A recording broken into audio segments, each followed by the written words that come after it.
परमार्थ म्हणजे नुसते झेंडे घ्यायचे, दिंड्या काढायच्या आणि डझनभर माळा घालायच्या, इकडे टिळे इकडे लिळे इकडे टिळे, आणि आतमध्ये पाप चालूच आहेत, चाललेच आहेत धंदे. चालला पंढरपूरला दिंड्या काढायला, पैसे खायला, चालले ट्रिपा काढायला, चालले पैसे खायला. अरे या पोटासाठी जर कोणी परमार्थ करत असेल ना, तर त्याच्यासारखा नरकी कोणी नाहीये. जा, पापात पाप येते. पण पोट लागले पाठीशी, हिंडविते देशोदेशी. आणि जर लोकांची फसवणूक करत असेल तर त्याच्यासारखं वाईट ह्या जगात कोणी नाही. ज्या साधू संतांच्या तत्वज्ञानावर, ज्या ग्रंथावर, ज्याच्या आधारावर तुम्ही लोकांना फसवत असताल, तर त्याच्यासारखं पाप नाही. मग 2 तास जर उशीर झाला तर त्याच्यामधनं दुर्गंधी सुटते, म्हणजे त्या देहाचा आता काहीच उपयोग नाही. मग त्या देहाचा केव्हा उपयोग होत होता? तो ज्या वेळेला जिवंत होता तोपर्यंत. तुम्ही शेतामध्ये धान्य, कोणाकोणाकडे शेती आहे? सगळ्यांकडे आहे ना? कारण माझ्याकडे नाही बरं, आम्ही विकतचं घेऊन खातो. शेतामध्ये तुम्ही लसूण पेरता, तो जिवंत असतो का मेलेला? तुम्ही म्हणता आम्ही पहिल्यांदाच ऐकले. लसूण जिवंत असतो ना? ज्वारी, गहू, बाजरी जिवंत का मेलेली? मेलेलं लसूण खाता तुम्ही? नाही ना? मग पेरायला जिवंत, मग परमार्थाला जिवंत का मेलेलं? जिवंत पाहिजे. मग वाना जिवंत नाही का? आपण मेल्यात जमाय. आमचा माणूस मेला की म्हणतात आणा ज्ञानेश्वरी, आणा हरिपाठ, बोलवा भजनी. तुमच्याकडे आहे का नाही माहिती नाही. आमच्याकडे माणूस मेला की लगेच भजनी बोलवतात. मग त्या भजन्यांना असा भाव लागतो. ते म्हणतात आम्ही रात्री आत्ताच एकाला वाट लावून आलो, आम्हाला काय आता वेळ नाही. एक म्हणतो माझा घसा बसला, एक म्हणतो माझी पेटीच फुटून गेली, एक म्हणतो माझा पक्वच फुटून गेला, एक म्हणतो एकावन्न देणार का तरच येतो. अरे तो लागला मारायला, त्याला गारडा लागलाय आणि तुझे काय 51 रुपये चालले. मग भजन मागणाऱ्याने करायचं का दुसऱ्याने करायचं? तुमच्याकडे बोल घातले रणाया, बोल घातले रणाया, बोल घातले रणाया, बोल घातले रणाया, बोल घातले रणाया, बोल घातले रणाया, बोल घातले रणाया, बोल घातले रणाया. दया सुनाही माया, दया सुनाही माया, दया सुनाही माया, घातले रणाया, बोल घातले रणाया. साधू संतांनी कसं काही लिहून ठेवलं? मुले घातले रडाया, नाही आसू आणि माया. आता त्यांना कोण शिकवायला गेलो होते लिहा म्हणून? त्यांना माहिती होतं ही सगळी कंपनी अशीच होणार आहे, अशीच होणार आहे. कारण नाही रडलं की लगेच लोक नावं ठेवतील ना, म्हणून बळच रडावं लागतं. बळच. राजस्थानला तर पैसे देऊन बोलवतात रडायला. हाय अल्लाह, असे छाती बडू बडू रडतात. त्यांना पैसे द्यावं लागतात, भाड्याने आणावं लागतं. मग इथं तसंच आहे ना. आमचं जर प्रेमच खरं नाहीये तर आमच्या डोळ्यात अश्रू येतील का? नाहीये ना. आणि आता खरं प्रेम पाहायला मिळणार नाही बरं. आणि ते फक्त भगवंताच्या नामामध्ये आहे. आणि म्हणून त्याचा स्वीकार करा, जिंदगीमध्ये त्याचा आनंद लुटा. कारण ही जिंदगी मिळाली ती त्या आनंदाला लुटण्यासाठीच मिळालेली आहे. ते भगवंताचं प्रेम मात्र दुनियेच्या बाजारात कुठं मिळणार नाही. आणि ते फक्त कुठे मिळेल तर साधू संतांच्या दरबारामध्ये मिळेल. का? संताविन प्राप्ती नाही. अजर दादती बाई, अजर दादती बाई, अजर दादती बाई. संताविना प्राप्ती नाही, अजर दादती बाई, अजर दादती बाई, अजर दादती बाई. संतांशिवाय हे ज्ञान तुम्हाला दुनियेच्या बाजारामध्ये कुठेच मिळणार नाही. जा. संत कोणाला म्हणतात ते सुद्धा माहीत व्हायला पाहिजे. सकाळी सांगितलंय मी, आता पुन्हा सांगते. ते ज्ञान पैगा बरवे, जरी मणी अथिया नावे, तरी संताया बजावे सर्वस्वीशी. असं जे एक विशेष ज्ञान आहे, असं जे एक विशेष ज्ञान आहे की ज्या ज्ञानाने अज्ञान जातं, जन्म मरणाचा फेरा चुकतो. तुम्ही म्हणता हे काय भानगडे ताई, तुम्ही काही पण सांगता. नाही, तुम्ही रोज म्हणता. देवीच्या आरतीमध्ये म्हणून बघा काय म्हणताय तुम्ही, वारी वारी जन्म मरणा ते वारी, हारी पडलो आता संकटनी वारी, रोज म्हणतात. पण जन्म मरण काही टळत नाही आणि टळणार नाही बाई. आरती म्हणून तर अजिबात टळणार नाही, त्याला टळायचाच उपाय केला पाहिजे. त्याच्याही पलीकडं दत्तात्रयाची आरती येत असेल तर म्हणून पहा काय लिहिलंय त्याच्यात. दत्त येऊन या सद्भावे साष्टांगेशी, प्रसन्न होऊनी आशीर्वाद दिला.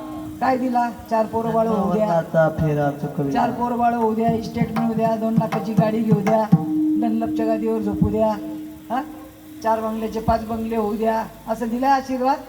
काय लिहिला आरतीमध्ये तुम्हीच सांगा, काय सांगितलं.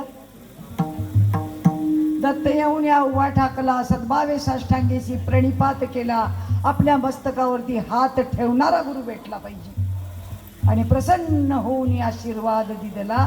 पुढं काय लिहिलं, जन्म मरणाचा फेरा चुकवेला. मग चुकवायचंय का नाही, नुसत्या अर्थच म्हणायचे आणि गांड्या हलवायच्या ना आरत्या म्हणायच्या. चालू द्या आता प्रसाद, घ्या तीर्थ, चालू द्या. हा? अरे ते काय लिहिलंय, आपल्याला काही येतंय का त्याच्यातलं, काही कळतंय का. आणि याचा प्रत्यक्ष अनुभव जर घ्यायचा असेल तर संतांना शरण जावं लागेल. आमचे सर्व संत आणि देव संतांना शरण गेले. ज्ञानेश्वर महाराजांनी निवृत्तीनाथांकडनं अनुग्रह घेतला, निवृत्तीनाथांनी गहिनीनाथांकडनं घेतला, चांगदेव महाराजांनी मुक्ताबाईकडनं घेतला, नामदेव महाराजांनी विसोबा खेचरांकडनं घेतला, तुकाराम महाराजांनी बाबाजी चैतन्यांकडनं घेतला, प्रभू रामचंद्रांनी वशिष्ठांकडून घेतला, भगवान श्रीकृष्णांनी संदीपनींकडनं घेतला, दत्तात्रय महाराजांनी स्वतःचे वडील अत्रि ऋषींकडनं घेतला, पार्वतीने शंकरांकडून घेतला. पण आम्हाला काही सांगपत्ता नाही ना, काही सांगतच नाही कोणी. हा, कारण सद्गुरु वाचवणी सापडे ना सोय, धरावे ते पाय आधी आधी, आपणासारखे करीती तात्काळ, नाही काळ वेळ तयार लागे. मग ते थोर महात्मे होते, त्यांना सद्गुरूची काय गरज होती, फक्त तुम्हा आम्हाला वाट दाखवायची होती. आणि ती वाट दाखवण्यासाठी त्यांना ती क्रिया अगोदर करावी लागली. हे वडील जे जे करती तया नाम धर्म ठेवी. वाडवडिलांनी केलं तेच पुढच्या पिढीने करावं आणि म्हणून साधू संतांना त्याच रुटीनमधनं जावं लागलं आणि म्हणून त्यांना सुद्धा सद्गुरू करावे लागले. नाहीतर देवांना आणि संतांना सद्गुरूची अजिबात गरज नव्हती, ते उपजताच ज्ञानी होते. संतांना माळेची गरज होती का. घरी गेल्यावर सगळ्या संतांचा फोटो बघा, तुम्हाला जे संत आवडतात त्यांचा फोटो बघा, त्यांच्या गळ्यात माळा आहे की नाही, आपल्या गळ्यात आहे का नाही ते तपासून पहा. कारण आम्हाला माळ म्हणलं की अंगाला काटा येतो, पण मेल्यावर तर तुळशीचं पान ठेवावंच लागतं. तुम्ही येताल का पाहायला, नाही ना, ठेवावंच लागतं. आता जे मेलंय ते डबडं झाले, त्याला आता तुळशीचं पान ठेवून काय उपयोग आहे. आता शुद्ध होणार आहे ते, मग ते जिवंतपणी शुद्ध करायचं का मेल्यावर, जिवंतपणी शुद्ध करायचंय. तुळशीची माळ नवरीचे कंठी, नवरा वाट पाहे वैकुंठी. त्या भगवंताला आपला पती करायचंय आणि त्याच्या नावचं ते मंगळसूत्र घालायचंय आणि ती तुळशीची माळ गळ्यामध्ये घालण्यासाठीच आपण या नरदेहाला आलेलो आहोत. पण आपण ही क्रिया फार शेवटी करतो आणि म्हणून हे सांगायला आपली हिंदू संस्कृती जिवंतच राहिलेली नाहीये. आणि हे सांगण्यासाठी आपल्याला फक्त संतांचेच पाय धरावे लागतात. आणि म्हणून महाराज पहिल्या चरणात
घ्यावी लागते. आणि म्हणून जसं चांगलं महाराजांना शरणागती पत्कावी लागली, वाल्याचा वाल्मिकी झाला. उदाहरण सगळ्यांना माहीत असेल. लहानपणी आपण शाळेमध्ये शिकलेलो आहोत. वाल्या कोण होता? दरोडेखोर होता, नाही का? दिवसा डवळ्या मर्डर करत होता, लुबाडत होता. आणि एवढं सगळं करत असताना सगळ्यांनी शिकवलं, पण कोणाचं ऐकलं नाही. सगळ्यांनी सांगून झालं. तसे जगात किती संप्रदाय आले, किती मार्ग आले, किती तुम्हाला नादी लावलं, तरी उद्धार होणार नाही. शेवटी नारद मुनींची गाठ पडली आणि नारद मुनींनी सांगितलं, भल्या माणसा, हे पाप करू नको. हा मनुष्य देव मिळालेला हा खूप चांगला आहे. या जन्माचं सार्थक कर. याचं चोऱ्याला बड्या करू नको. ही लुटमार करतोय ती करू नको. ती म्हणे माझ्या बायका मुलांसाठी मला करावीच लागणार. नारदाने विचारलं, मग ते तुझ्या बापाचे वाटेकरी होतील का? वाल्या म्हटलं, मग माझ्या बायकोला मी दागिने नेऊन देतो, धान्य नेऊन देतो, कपडे नेऊन देतो, माझ्या मुलांची सगळी हौस भागवतो आणि मी त्यांना देतो, ते माझ्या बापाचे वाटेकरी होणार. आणि आपल्याला असंच वाटतं कुटुंबामध्ये. आणि म्हणून जरा जपून राहत जा. आपल्या घरामध्ये जो पैसा येतोय तो मागच्या दाराने येतोय का पुढच्या दाराने येतोय हे बघायचं काम आपलंय. 1 नंबरचा येतो का 2 नंबरचा येतो हे पाहायचं काम आपलंय. काळा येतोय का व्हाईट येतोय हे पाहायचं काम आपलंय. आपलं म्हणजे कोणाचं? स्त्रियांचं. हे स्त्री दाक्षिण्य आहे. स्त्री अत्यंत हुशार पाहिजे. वाल्याची बायको हुशार होती हो. तो कोणता काळ असेल, पण तिचं नाव बिचारीचं अजून कुठल्याच शास्त्रात नाही. आणि तिच्यामुळं आज आपण सगळे सुखी आहेत बरं का. पण आम्हाला अजून कळालेलंच नाही, कोणालाच कळालेलं नाही. ते म्हणे आमच्या बापाचे वाटेकरी होतील. नारद म्हणे जा घरी जाऊन विचारून ये. गेला आयटीत घरी गेल्यानंतर बायका पोरांना विचारलं, मी रोज होय तुम्हाला अन्नधान्य कपडा लत्ता सगळं आणून देतो, दरोडे घालतो, लुटमार करतो, तुम्ही माझ्या बापाचे वाटेकरी आहेत का? मुलं म्हणे नाही हो. मुलं म्हणे नाही. मग म्हणे बायकोकडं आला. बायको म्हणे मी इथं अजिबात नाही. का ग? रोज तुला एवढं आणून देत होतो ना, चपला हार, गळ्यातलं, कानातलं, पैठण्या, साड्या, आणि आता तू नाही म्हणती. छे, मी नाही तुमच्या बापाची वाटेकरी की मी सांगितलं का तुम्हाला करायला? बघा, तो म्हणे मी करतो तुझ्यासाठी, तुला माझ्या बापाचं वाटेकरी व्हावंच लागेल. ती म्हणे मी होणार नाही. अशा बायका पाहिजे. मी होणार नाही. तो काही केलं ऐके ना. मग शेवटी तिने काय केलं, पायाला विंचू चावल्याचं सोंग केलं, मोठमोठ्याने रडायला लागली. इतकी रडायला लागली. तो म्हणे काय झालं? ती म्हणे माझ्या पायाला विंचू चावलाय. विंचू चावल्यानंतर काय होतं ते ज्याला चावला त्यालाच माहिती. गुदगुल्या होतात. काय होतं? पण त्या ठणका बसल्यावरच कळेल ना. छोटा विंचूने ठणका दिला तोच, आणि मोठ्या विंचूने ठणका दिला तोच. पण जेव्हा चावल तेव्हाच कळेल, नाही का? मला चावला होता एकदा. सगळे काय सगळं ब्रह्मांड एक झालं होतं.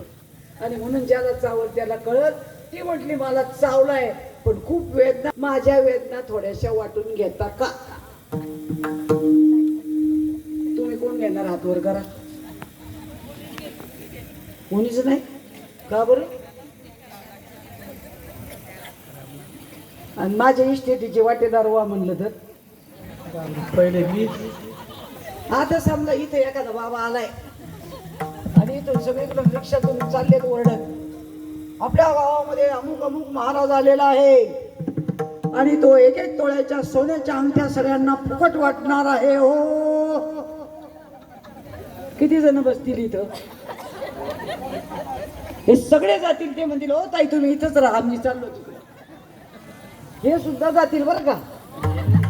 कोणीच थांबणार नाही. सगळे निघून जातील. अरे काय सांगता, आम्ही नाही जाणार. करून पाहिजे मी एकदा प्रयोग. हा, कसे नाही जात पाहते मी. हा, गेलेच पाहिजे. माया बडी डाकिनी काटके कलेजा खाय भल्या भल्या लावलंय तिने. हा, आणि तिथे मनाचा संयम पाहिजे, मनाची निश्चितता पाहिजे, वासना समोर गेलेली पाहिजे, तर त्याची चलबिचल होणार नाही. पायाला विंचू चावला, वेदना घेता का? नवरा म्हणे मी नाही घेणार. मग म्हणे माझ्या पायाच्या वेदना जर तुम्ही घेणार नाही तर तुमची पाप मी कशी काय घेऊ? हे कोण बोललं? पाठ करून ठेवा बरं. उद्या तुम्हाला कीर्तन करायचं इथं उभं राहून, आणि तुम्हाला हेच सांगावं लागणार आहे, तेव्हा पुढच्या बाया घडतील, नाही तर कोण नाही घडणार. हा, मग ती म्हणे माझं जर वेदना तुम्ही घेत नाही तर तुमचं पाप मी कसं घेऊ? बसला ना झटका. एवढ्या लोकांनी उपदेश केला तरी झटका बसला नाही. परंतु बायको एवढंच बोलली की मी तुमचं पाप घ्यायला तयार नाही, कारण तुम्ही माझ्या वेदना घेत नाही, मी तुमचं पाप घेणार नाही. वाल्या पळत सुटला डायरेक्ट नारदाकडेच. आणि नारदाचे पाय धरले. महाराज तुम्ही म्हणले ते एकदम खरं झालं म्हणे, माझी बायको काही माझ्या पापाची वाटेकरी व्हायला तयार नाही, मी तुम्हाला शरण आलो. कोण? दरोडेखोर, वाया गेलेला पापी, दुराचारी, खाणारा पिणारा, मर्डर करणारा. आपण किती मर्डर केले तो?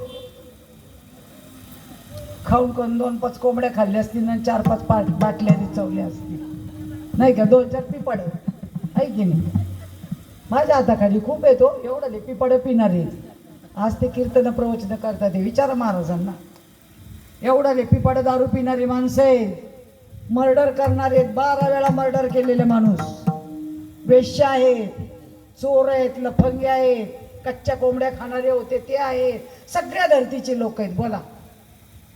कारण साधू संतांनी सांगितलं कोणालाही दूर लोटायचं नाही, त्यांना आपल्यात सामावून घ्यायचं.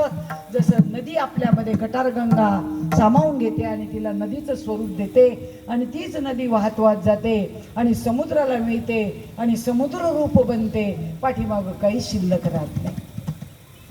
त्याप्रमाणे वाल्या धावत आला, नारदाचे पाय धरले आणि मग जो मज होय अनन्य शरण, त्याचे निवारी मी जन्म मरण, या लागी शरणागता शरण्य मीची मीची या युक्तीप्रमाणे नारदाने त्यांना आपल्या पोटात घेतलं, त्यांना जवळ घेतलं. ठीक आहे भाऊ, तू शरण आला.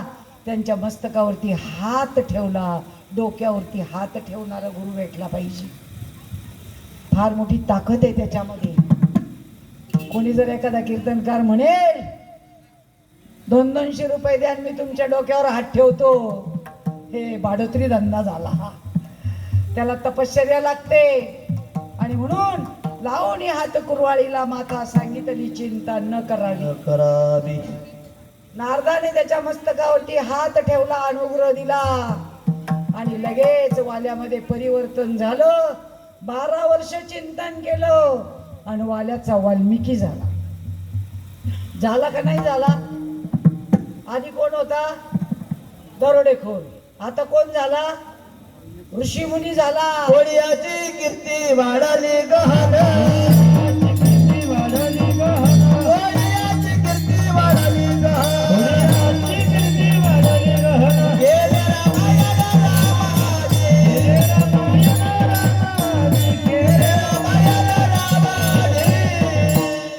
आणि त्या वाल्याचा वाल्मिकी झाला. आणि त्या वाल्मिकी ऋषींनी रामायण लिहिलं. डोक्यात घ्या.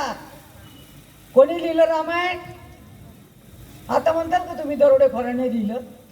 नाही ना. आता काय म्हणताल तुम्ही? वाल्मिकी ऋषींनी लिहिलं. मग वाल्मिकी ऋषी कोणाचा झाला? दरोडेखोराचा झाला. दरोडेखोर कोणाला शरण गेला? कोणाला? नारदाला. मग ही गादी कोणाची आहे? कदाची. मग या गादीवर अख्ख्या जगातले जे जे कीर्तनकार उभे राहतात त्यांची लायकी काय पाहिजे? समजलं का माझा शब्द?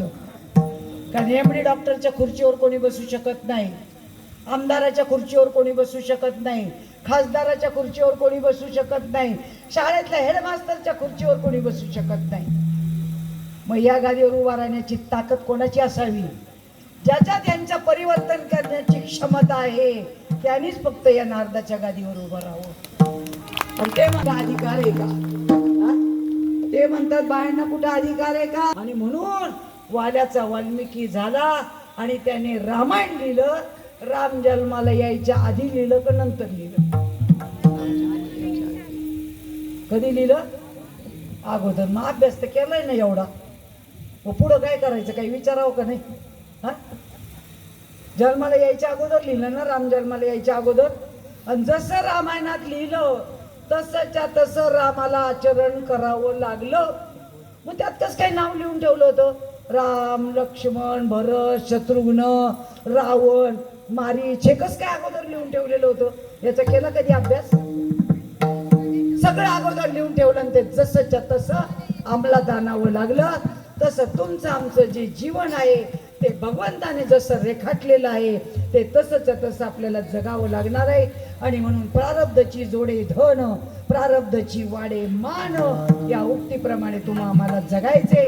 आणि ते जगण्यासाठी संगत संतन की करले, संत के घर जाय तो संत की, ब्रह्मरस की लुटालूट, असंत के घर संत जाय तो फुकट माते. नेहमी संतांच्या संगतीमध्ये राहावं लागेल. आणि संतांच्या संगतीमध्ये जर राहिलात तर निश्चित आपल्यातल्या भगवंताची ओळख झाल्याशिवाय राहणार नाही. मग जी ओळख वाल्याचा वाल्मिकी करण्यासाठी नारदाने करून दिली, जे नाम मिळण्यासाठी नामदेव महाराजांना, नामदेव महाराज देवळातल्या देवाची पूजा करत होते, रात्रंदिवस पांडुरंगाची पूजा करत होते. देव त्यांच्या हाताने दूध पित होता. तुम्हाला सगळ्यांना कथा माहित असेल. नामदेव महाराजांच्या कीर्तनामध्ये देव नाचत होता. नामदेव महाराजांच्या हाताने जेवत होता. पण तो कोणचा देव होता? देवळातला. पण एके दिवशी ज्ञानेश्वर निवृत्ती सोपान मुक्ताबाई रस्त्याने चाललेले होते आणि नामदेव महाराज गेले आणि सगळ्यांच्या पाया पडले, पण मुक्ताबाईच्या पाया पडले नाही. लगेच तिच्या मनामध्ये भेद आला, लक्षात आला आणि तिने सांगितलं की ज्या अर्थी आपल्या पाया पडले नाही त्या अर्थी यांना सद्गुरू मिळालेला नाही. तिने डायरेक्ट सांगितलं,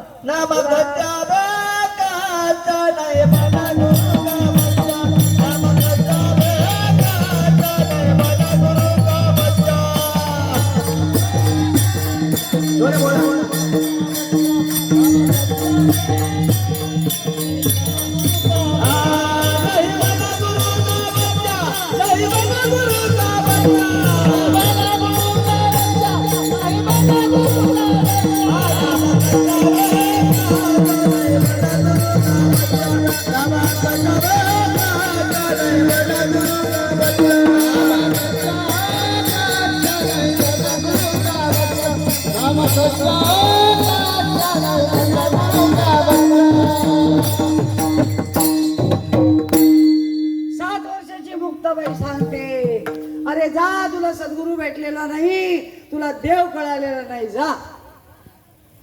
सडेतोड जबाब देऊन टाकला. अखंड दयाला देवाचा शेजार, कार्य अहंकार नाही गेला. अहंकार आहे म्हणूनच तू माझ्या पाया पडला नाही. एक स्त्री म्हणून माझ्या पाया पडला नाही, एक मुलगी पाया पडला नाही. तुझ्यातला अहंकार गेलेला नाही, तुला देवच कळालेला नाही. नामदेव महाराजांनी ते ऐकलं. पांडुरंगाजवळ गेले, पायावरती डोकं ठेवलं आणि ढसढसा रडू लागले. देवा, मी रात्रंदिवस तुमची भक्ती करतो. माझ्या हाताने तुम्ही दूध पिता, माझ्या हाताने तुम्ही माझ्या ताटामध्ये जेवता, हे सगळं करता, पण तरी ती एवढी छोटीशी मुलगी सांगते की मला देव कळालेला नाही. खरं का खोटं? देव म्हणजे ती सांगते तेच बरोबर आहे, तुला देवच कळालेला नाही.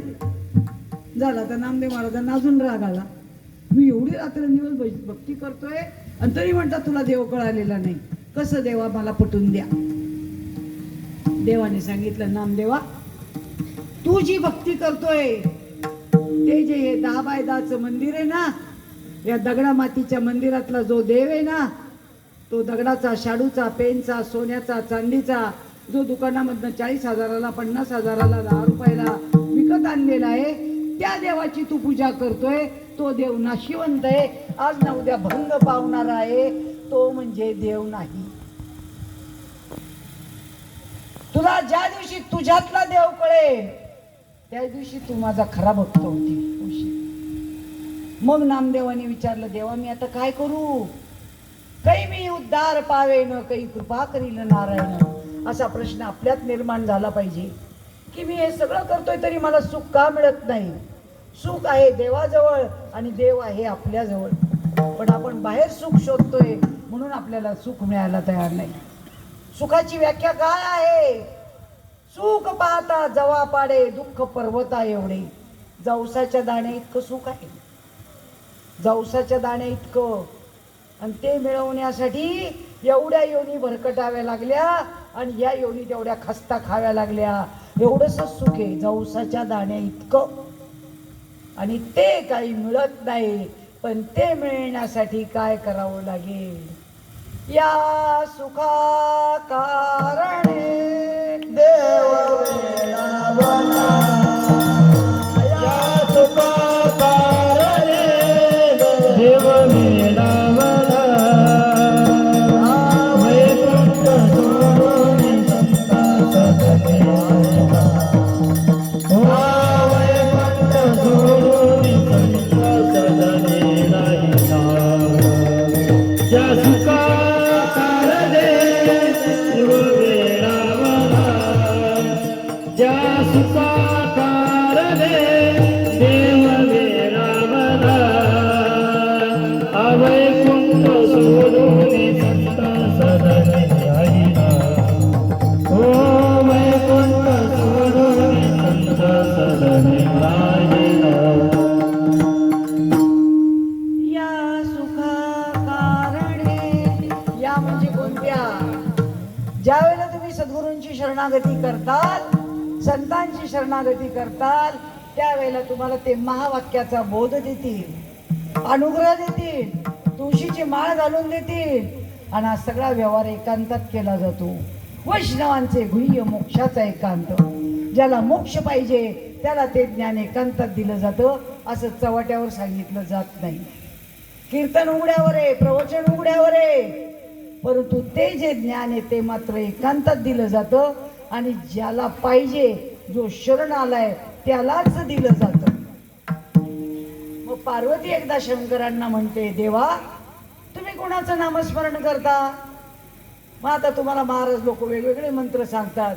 कोण म्हणतं राम राम लिहा, कोण म्हणतं वयाच्या वया भरवा, कोण म्हणतं रामकृष्ण हरी म्हणा, कोण म्हणतं हरे राम हरे कृष्ण म्हणा. त्यावेळेला होता का राम? त्यावेळेला होता कृष्ण? ज्याने बैसला शंकर, ज्याने बैसला शंकर, ज्याने बैसला शंकर, ज्याने बैसला शंकर, ज्याने बैसला शंकर, ज्याने बैसला शंकर, ज्याने बैसला शंकर, ज्याने बैसला शंकर, ज्याने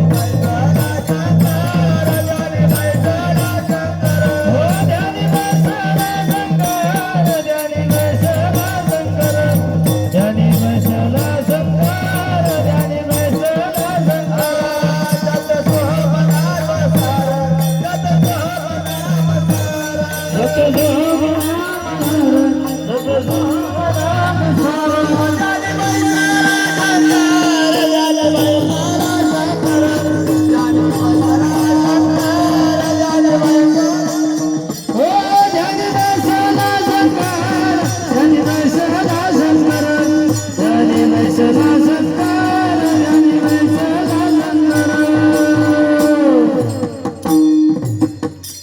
पार्वती माता विचारते, तुम्ही कुणाचं नामस्मरण करता? शंकर होते त्यावेळेला, कुठलाच देव नव्हता हे लक्षात घ्या बरं. हे काही देव नव्हता. मग पार्वतीने विचारलं, तुम्ही कुणाचं नामस्मरण करता? शंकराने सांगितलं, माझ्यापेक्षा देव मोठा आहे. मग आता तिला अचंबा वाटला. मग तिने विचारलं, देवा तुम्ही ज्याचं नामस्मरण करता ते नामस्मरण मलाही सांगा. मग सांगा म्हणजे शरण आली ना. शंकराने सांगितलं, ठीक आहे तुलाही सांगतो, पण या काठीवर हे चार चौघांच्या देखत सांगता येणार नाही. तुला एकांतात न्यावं लागेल आणि तिथं तुला सांगावं लागेल. मग तुम्ही म्हणतात एकांतात का?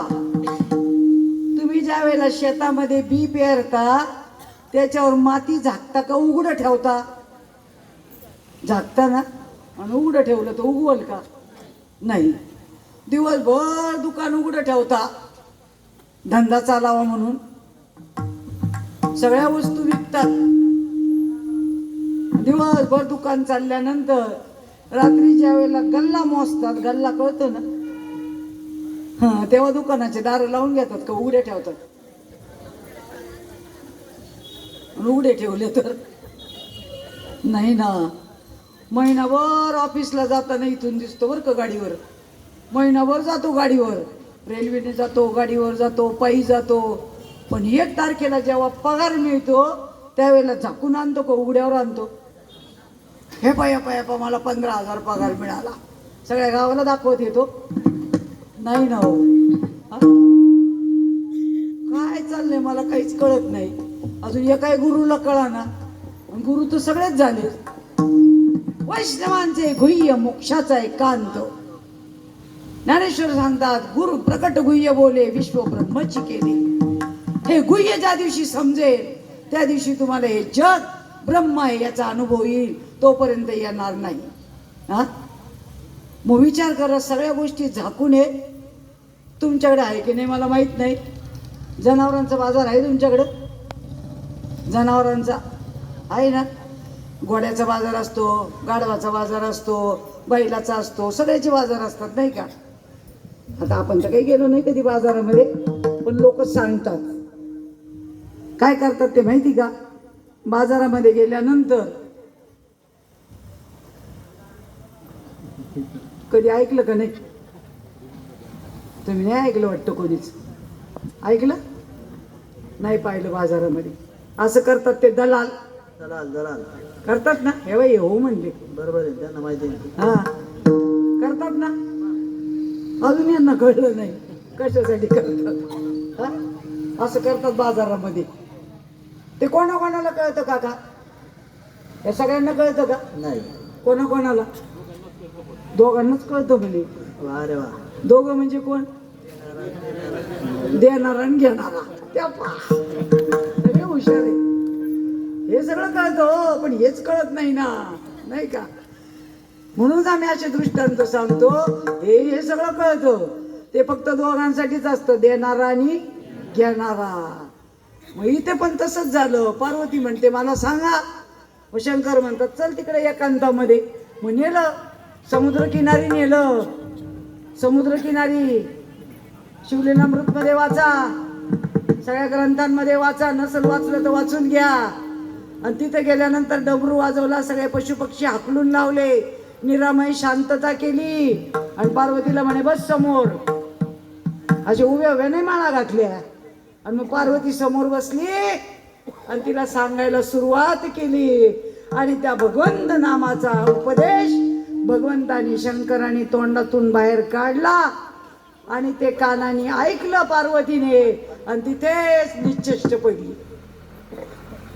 देहीच विदेही भोगू दशा. विदेही अवस्था प्राप्त झाली. आणि भक्ती फक्त विदेही स्थितीत होते, देहस्थितीत भक्ती होत नाही.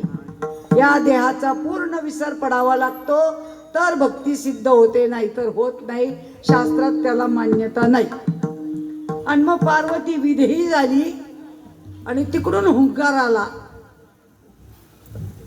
शंकराने पाहिलं, मी तर डमरू वाजवलं, सगळे पशुपक्षी हाकलले आणि पार्वती मातेला हे ज्ञान दिलं. आणि मग हुंकार कुठून आला? आणि मग कळालं की माशाच्या पोटातून हुंकार आला. मग ते नाम ऐकलं कोणी? मच्छिंद्रनाथांनी. माशाच्या पोटामध्ये विचारा एकेका महाराजाला, जुन्या लोकांना विचारा. मग मच्छिंद्रनाथांनी माशाच्या पोटामध्ये ते नाम ऐकलं तरी उपयोग झाला नाही. शंकरांनी लगेच सांगितलं, हे नाम मी फक्त पार्वतीला सांगत होतो, हे तुम्ही चोरून ऐकलेलं आहे. तुम्हाला या नामाचा विनियोग कळणार नाही, काहीच फायदा होणार नाही. तुम्हाला पुन्हा अवताराला आल्यानंतर पुन्हा गुरु करावा लागेल आणि गुरुकडनं ते नाम समजून घ्यावं लागले. कोणाला सांगितलं? मच्छिंद्रनाथांना. तुम्हाला नाही सांगितलं. तुम्हाला सांगितलं असेल तर आठवा, कुठंतरी एखादा भेटला असेल तर, की तुम्हाला असा गुरु पाहावा लागेल. हा, आणि म्हणून मच्छिंद्रनाथाला सुद्धा ते नाम फळलं नाही. शेवटी सद्गुरू करावाच लागला. आणि म्हणून असं जे एकांतामध्ये नाम दिलं जातं ते सद्गुरू क्रिया करतात आणि ते नामाचा अनुग्रह दिल्यानंतर त्या नामाचं चिंतन चालू केल्यानंतर या शरीरामध्ये 8 प्रकारचे भाव तयार होतात. मनुष्य हसतो, रडतो, अंगावरती काटा येतो, घाम येतो, कंठ सद्गदित होतो, नेत्र अर्धोन्मिलित होतात आणि वाचा कुंठित होते. त्याला अष्टसात्विक भाव म्हणतात आणि देव त्या भावाचा भुकेलेला आहे. त्याला तुमचं काहीच नको, पुरणपोळी नको, बकऱ्या नको, कोंबडी नको, शिरा नको, बासुंदी नको, गावरान तूप नको, काही लागत नाही. पान, फूल, पत्रम, पुष्पम, फलम, तोयम काही नकोय. त्याला फक्त